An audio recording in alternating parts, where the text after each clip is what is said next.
اور وہ اچانک ہارٹ اٹیک آنے کی وجہ سے اس دنیا سے چلا گیا۔ میرا اور میری بیٹی کا رو رو کر برا حال تھا۔ 4 ماہ ایسے ہی گزر گئے، مگر میں بیٹی کی وجہ سے بہت پریشان تھی۔ اس کی عمر بڑھتی جا رہی تھی۔ پھر ایک دن میں نے بشیر سے کہا کہ وہ اپنے بیٹے کو یہاں لے آئے، میں اس کے بیٹے کے ساتھ اپنی بیٹی کی شادی کروانا چاہتی ہوں۔ اس نے کہا کہ وہ تو کل ہی آ جائے گا، آپ فکر نہ کریں۔ میں نے بشیر کا شکریہ ادا کیا اور میں نے کہا کہ تم واقعی بہت اچھے انسان ہو، تمہیں ہر مشکل وقت میں ہمارا ساتھ دیا، اور اب میری زندگی کا اتنا بڑا مسئلہ بھی تم نے ہی حل کروایا۔ اس نے اگلے دن ہی اپنے بیٹے کو فون کر کے بلا لیا۔ میں بھی سوچ رہی تھی کہ اس کا بیٹا بہت خوبصورت اور جوان ہے، وہ کیسے میری بیٹی سے شادی کرنے کے لیے مان جائے گا؟ اور میرا شوہر کہتا تھا کہ دنیا میں اچھے لوگ بھی ہوتے ہیں، شاید یہ وہی اچھے لوگ تھے۔ انہوں نے ہمارا کتنا ساتھ دیا، اتنے سالوں سے وہ ہمارے ساتھ ہمارے گھر میں کام کر رہا تھا۔ میرے شوہر نے کبھی اس کے ساتھ کوئی زیادتی نہیں کی تھی، اسے ہمیشہ فیملی کا حصہ ہی سمجھا تھا۔ اب اس بات کی امید تھی کہ اس کا بیٹا بھی اسی جیسا فرشتہ صفت انسان ہوگا۔ اس کا بیٹا ہمارے گھر آیا تو اس نے بڑے اچھے طریقے سے مجھے سلام کیا۔ میں نے اس کے سر پر ہاتھ رکھا۔ اس کے بعد ان دونوں کو تھوڑی دیر کے لیے اکیلا چھوڑ دیا، لیکن جب وہ لوگ بات کر رہے تھے تو میں ان کی باتیں سننے کے لیے چلی گئی۔ میں نے سوچا کہ میں ان کی باتیں تو سنوں۔ دونوں باپ بیٹا کوارٹر میں بیٹھے تھے جب میں ان کی باتیں سن رہی تھی۔ اس نے اپنے بیٹے کو بتایا کہ تمہارے لیے میں نے ایک لڑکی تلاش کر لی ہے، فون پر تمہیں بتایا تھا، تمہارا اس کے ساتھ نکاح کروانا ہے۔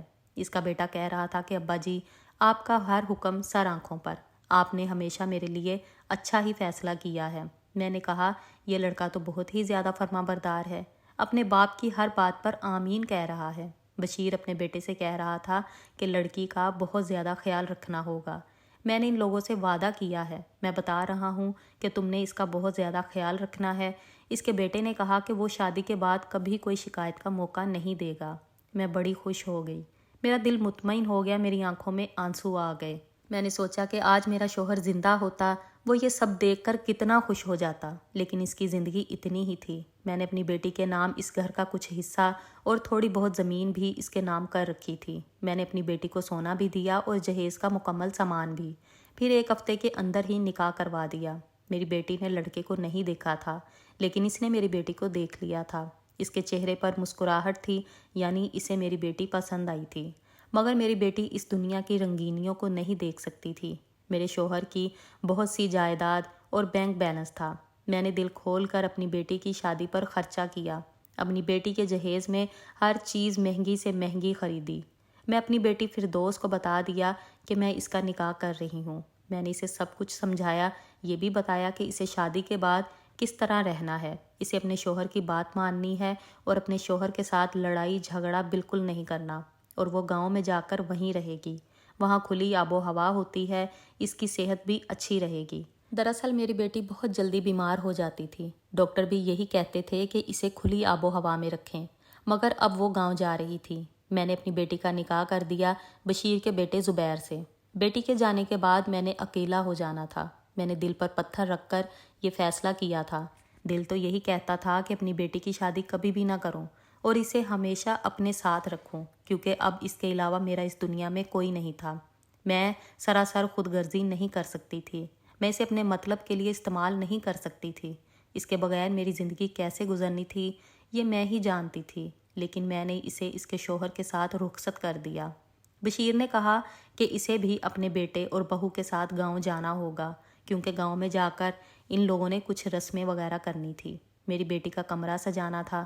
میں نے اسے کہا کہ ہاں بالکل، تم نے ساری زندگی میری بیٹی کا خیال رکھا ہے، اب اگر تمہیں وہیں پہ ہو تو مجھے تسلی رہے گی۔ تمہیں فردوس کی روٹین کا بھی پتہ ہے، کون سی دوائی کب دینی ہے، اسے کیا پسند ہے اور کیا ناپسند۔ اگر تم ساتھ جاؤ گے تو اس کو لگے گا کہ جیسے وہ رخصت نہیں ہوئی، وہ اپنے گھر میں ہی ہے۔ اب تم اس کے باپ ہو، تم نے باپ کا کردار ادا کرنا ہے، سسر بھی تو باپ ہی ہوتا ہے۔ بشیر نے کہا کہ میں تو ہمیشہ سے ہی فردوس کو اپنی بیٹی سمجھتا تھا، اب تو وہ میری بہو بھی بن گئی ہے۔ آپ فکر نہیں کریں، ہم دونوں اس کا بہت خیال رکھیں گے۔ میں نے اپنی بیٹی ان کے حوالے کر دی، اسے گلے سے لگایا۔ میں بہت روئی، پر بیٹیاں جتنی بھی پیاری ہوں، ان کو رخصت تو کرنا ہی پڑتا ہے۔ میں نے بھی اسے رخصت کر دیا۔ ان کو جو سامان دینے کا وعدہ کیا تھا وہ سامان بھی دے دیا۔ یہ سارا سامان میں نے اپنی بیٹی کے سکھ کے لیے ہی دیا تھا، تاکہ اسے وہاں پہ کوئی مسئلہ نہ ہو۔ میں نے کہا کہ میں بھی اس سے ملنے آتی رہوں گی، لیکن ابھی میں وہاں نہیں جا سکتی۔ یہاں پر کافی سارے معاملات تھے، کچھ کاروباری معاملات تھے جو مجھے دیکھنے تھے، اس لیے میں ابھی ان مصروفیات میں پڑنے والی تھی۔ میری بیٹی خوش تھی، دلہن بن کے بہت پیاری لگ رہی تھی۔ کہنے لگی کہ کاش میں اپنے آپ کو دیکھ پاتی۔ میں نے کہا کہ بس تم میری بات پہ یقین کرو، تم اس دنیا کی سب سے خوبصورت دلہن لگ رہی ہو۔ وہ بہت خوش تھی، مسکرا رہی تھی۔ ظاہر ہے اس نے بھی سوچا ہوگا کہ اس کی شادی ہوگی، اس کا شوہر ہوگا، بچے ہوں گے۔ وہ بہت مطمئن تھی اور اس کو خوش دیکھ کر میں بھی تھوڑی پرسکون ہو گئی۔ پھر وہ اپنے شوہر کے ساتھ رخصت ہو گئی۔ وہ روزانہ مجھ سے فون پہ بات کرتی، پھر وہ اپنے گھر میں مصروف ہو گئی اور میں اپنے شوہر کا کاروبار دیکھ رہی تھی۔ میرے شوہر نے کچھ قرضے بھی لیے ہوئے تھے، اگر میں ہاتھ پہ ہاتھ رکھ کر بیٹھ جاتی تو وہ قرضے کون ادا کرتا؟ میں اپنے شوہر کا نام بدنام نہیں کروانا چاہتی تھی، ویسے بھی وہ اس دنیا سے جا چکا تھا۔ اس نے کاروبار کو بڑے اچھے طریقے سے سنبھالا تھا اور اب میں بھی لوگوں کو بتانا چاہتی تھی کہ اس نے کسی کو دھوکہ نہیں دیا، جو پیسے جس سے لیے ہیں اس کو واپس ملیں گے اور کاروبار اسی طرح چلتا رہے گا، کسی کا کوئی نقصان نہیں ہوگا۔ بیٹی سے فون پہ بات کر کے میرا دل خوش ہو جاتا، لیکن ایک دن صبح فجر کی نماز کے وقت میں نے ایک عجیب سا خواب دیکھا۔ پتہ نہیں کیوں اس خواب کو دیکھنے کے بعد میں بہت ہی زیادہ پریشان ہو گئی۔ میں نے جو خواب دیکھا وہ کچھ اس طرح کا تھا کہ میں نے دیکھا ایک گندا سا پرانا سا کھنڈر نما علاقہ ہے، جیسے کسی جنگل میں ہو۔ وہاں ایک ٹوٹا پھوٹا خیمہ ہے، اس کے اندر ایک چٹائی پڑی ہوئی ہے اور اس پہ میری بیٹی برہنہ حالت میں بیٹھی ہے۔ اس کے کپڑے پھٹے ہوئے ہیں اور وہ بری طرح سے رو رہی ہے اور مجھے مدد کے لیے بار بار پکار رہی ہے۔ تھوڑی دیر کے بعد اس ویرانے میں گہرا اندھیرا ہو جاتا ہے اور ہر طرف سے جنگلی جانوروں کی آوازیں آنا شروع ہو جاتی ہیں۔ میں خیمہ کے قریب جانے کی کوشش کرتی ہوں، لیکن تیز طوفانی ہوائیں مجھے پیچھے دھکیل دیتی ہیں۔ خیمے کے اندر سے میری بیٹی کی چلانے کی آوازیں آنے لگتی ہیں۔ وہ بری طرح سے چلا رہی ہوتی ہے جیسے وہ بہت تکلیف میں ہے۔ میں اس خواب سے ایسے جاگی جیسے کوئی ڈوبتے ڈوبتے اچانک پانی کی سطح پر آ جاتا ہے۔ میرا دل بری طرح سے دھڑک رہا تھا، مجھے پسینے آ رہے تھے، میرا گلا خشک ہو چکا تھا۔ میں نے پانی پیا اور اٹھ کر فجر کی نماز پڑھنے لگی۔ نماز کے بعد میں نے بیٹی کو فون کیا، مگر وہ فون نہیں اٹھا رہی تھی۔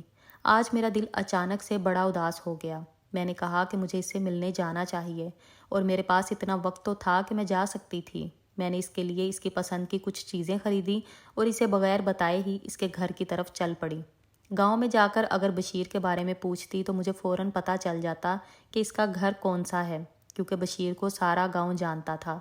میں نے سوچا کہ بنا بتائے جاؤں گی تو اچانک مجھے دیکھ کر میری بیٹی بھی خوش ہو جائے گی، وہ حیران ہو جائے گی کہ میں اسے ملنے کے لیے آئی ہوں۔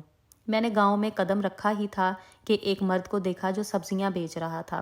میں نے اس سے پوچھا کہ بشیر کا گھر کون سا ہے، تو اس نے کہا کہ بشیر موچی کا گھر۔ میں نے کہا کہ ہاں، دراصل وہ ذات کا موچی تھا، اکثر گاؤں کے لوگ اسی طرح کی باتیں کرتے ہیں۔ اس نے مجھے پتہ بتا دیا۔ اس نے کہا کہ آپ اس کے گھر جا رہی ہیں؟ میں نے کہا ہاں۔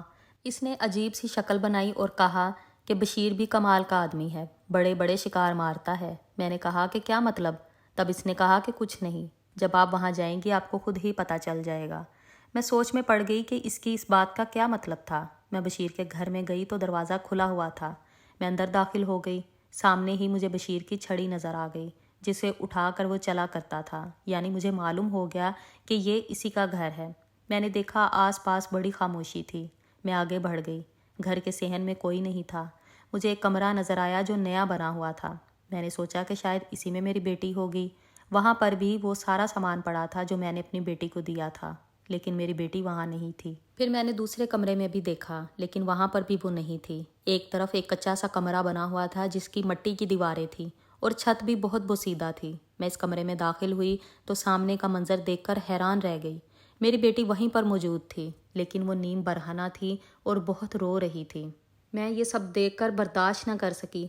میں نے بری طرح سے چیخنا چلانا شروع کر دیا۔ میں نے اپنی بیٹی کو چادر سے لپیٹا اور گلے سے لگا لیا۔ میری بیٹی نے بری طرح سے چلانا شروع کر دیا، لیکن جب میں نے اسے بتایا کہ میں اس کی ماں ہوں، اس نے میری آواز پہچان لی۔ تب وہ میری باہوں میں پگھل سی گئی اور بری طرح سے رونے لگی۔ اس نے کہا کہ امی، میں نے ایسا کون سا گناہ کیا تھا جو آپ نے مجھے یہاں بھیج دیا؟ مجھے یہاں سے لے جائیں۔ میں سارا معاملہ سمجھ گئی تھی۔ میرا وجود کانپ رہا تھا۔ اس گھر میں نہ بشیر تھا اور نہ اس کا بیٹا تھا۔ اسی وقت اچانک ایک آدمی کمرے میں میری بیٹی کی جانب بڑھ رہا تھا اور جب اس نے مجھے دیکھا تو وہاں سے بھاگ گیا۔ میری بیٹی نے روتے ہوئے مجھے سب کچھ بتا دیا۔ میری روح کانپنے لگی۔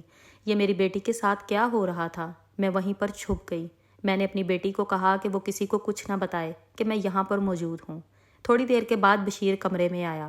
اس نے کہا کہ کیا کیا ہے تو نے؟ وہ گاہک ڈر کر بھاگ گیا ہے۔ میں نے پہلے بھی تجھے کہا تھا کہ کوئی الٹی سیدھی حرکت نہ کرنا۔ آنکھیں تو تیرے پاس ویسے بھی نہیں ہیں، اپنا منہ بھی بند کر، تیری زبان کاٹ دوں گا نہیں تو۔ میں نے ایک ڈنڈا ہاتھ میں اٹھا رکھا تھا۔ میں نے دروازے کے پیچھے سے نکلی اور میں نے بشیر کے سر میں وہ ڈنڈا دے مارا۔ میں نے سوچا بھی نہیں تھا کہ میں اس بزرگ کے ساتھ کسی دن ایسا سلوک کروں گی۔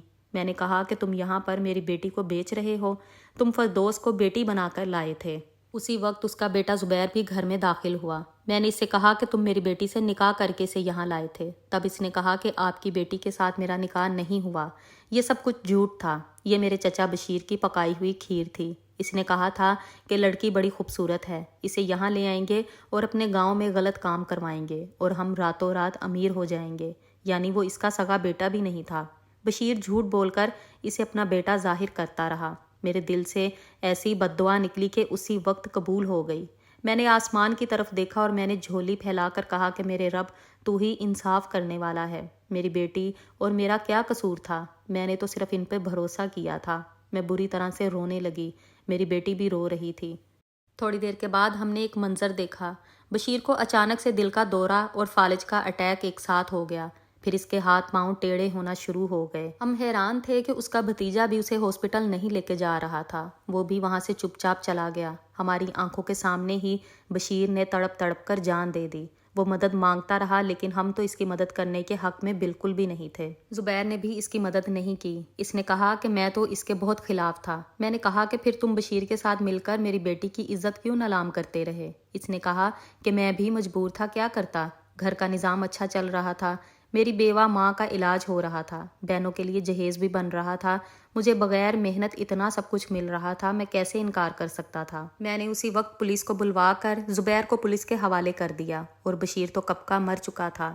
میرے اللہ نے میرا انصاف کر دیا۔ میں نے وہ سارا سامان وہیں پہ چھوڑ دیا اور مجھے میری بیٹی واپس مل گئی، یہی کافی تھا۔ میں نے اپنی بیٹی کو ساتھ لیا اور واپس آ گئی شہر۔ میں نے آ کر اپنی بیٹی کا علاج کروایا اور اب وہ بالکل ٹھیک ہے۔ بس اس دنیا میں ہر کوئی اپنے بارے میں سوچتا ہے، کوئی کسی کے بارے میں نہیں سوچتا۔ اللہ تعالیٰ نے ہمارا انصاف کر دیا تھا۔ ہمارا مجرم ہماری آنکھوں کے سامنے اس دنیا سے چلا گیا۔ اللہ نے اسے اپنے پاس بلا لیا اور ابھی آخرت میں بھی اس نے حساب دینا تھا، کیونکہ اس نے بہت برا کیا تھا۔ میں نے اپنی بیٹی کو کہا کہ وہ سب کچھ بھول جائے، لیکن یہ سب اتنا آسان نہیں تھا۔ بشیر نے میری نابینا بیٹی کا غلط استعمال کیا، جس کا حساب اسے قیامت کے دن دینا ہوگا۔ آخر میں بس اتنا کہوں گی کہ اللہ تعالیٰ ہر بنت ہوا کو ایسے وحشی درندوں سے اپنے امان میں رکھے، آمین۔